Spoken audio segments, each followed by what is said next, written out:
Och så får håret tvättat här. Titta.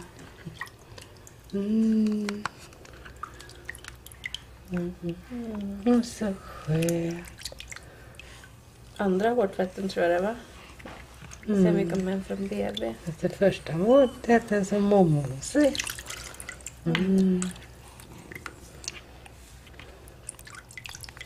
Skönt det. Bort all tvålen här. Var i pannan också.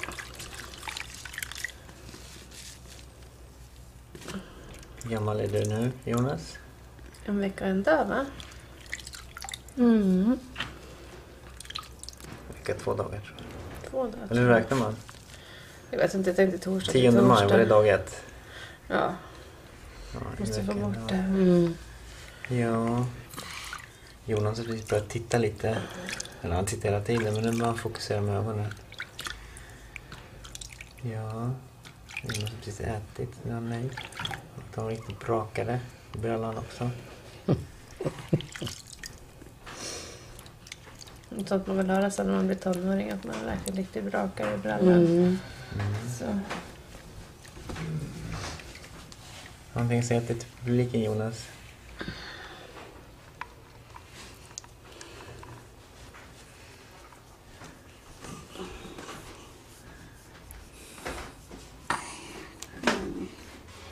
Ja. Jag skönt att sova lite.